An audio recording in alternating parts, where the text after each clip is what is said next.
ماں کی آغوش سے بہتر کوئی تربیت گاہ نہیں، اس کا کوئی متبادل ہی نہیں ہے. یہ واقعہ ہے کہ نعم البدن کا لفظ اس کے لیے موجود، اس کا کوئی متبادل ہی نہیں ہے. اس کے لیے ہزار اہتمام کر لیجیے، لیکن وہ بات کہ جو ماں کی آغوش میں میسر آتی ہے اور اس سے زیر تربیت رہ کر میسر آتی ہے اور اس کی شفقت سے میسر آتی ہے اور اس کے نسب العین کو صحیح طریقے پر اپنے سامنے رکھ لینے سے میسر آتی ہے، وہ کسی اور چیز میں میسر نہیں آتی. اور ظاہر ہے کہ پہلے مرحلے میں تو بچے کو سب سے پہلے وہی چیز میسر آتی ہے، وہی اس کی درسگاہ ہے، اسی سے وہ سیکھتا، اسی سے صحیح اقدار کرتا، اسی سے اپنے نسب العین کو متعین کرتا، اسی کی روشنی میں یہ دیکھتا کہ مجھے کہاں پہنچنا ہے. جو آئیڈیل وہ متعین کر دیتی، جو مثالیں وہ اس کے سامنے رکھ دیتی، جن چیزوں کا جذبہ اس میں پیدا کر دیتی، وہی یہ در حقیقت جو پہلے مرحلے میں اس کی کردار کی تعمیر و تشکیل میں کام آتا ہے. اس کے بعد دوسری چیز تعلیم،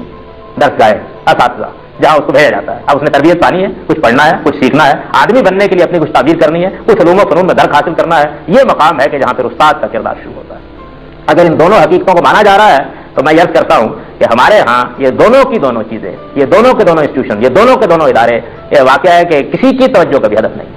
ہم اس بات کو بالکل فراموش کر بیٹھے کہ یہ جو کچھ ہم جن رہے ہیں، یہ جن آغوش میں تربیت پانا ہے، وہ کیا ہے، کون ہے، کہاں ہے، کس مقام پر کھڑی ہے، کس طرف دیکھ رہی ہیں، ان کا نسب العین کیا ہے، وہ کس طرح سوچتی ہے، ان کے دنیا میں زندگی گزارنے کے کیا اطوار ہیں، ان کے سامنے اب کیا چیزیں اصل اور کیا چیزیں فرع کی حیثیت اختیار کر گئی ہیں، انہوں نے اس امت کے نسب العین کو کہاں تک سمجھا ہے، ان کے نفوس کا کہاں تک تزکیہ ہوا ہے، ان کے اٹھنے اور بیٹھنے کے آداب کی کیا تربیت ہوئی ہے، انہوں نے اپنے لیے کیا اقدار متعین کر لی ہیں. اس کو ہم فراموش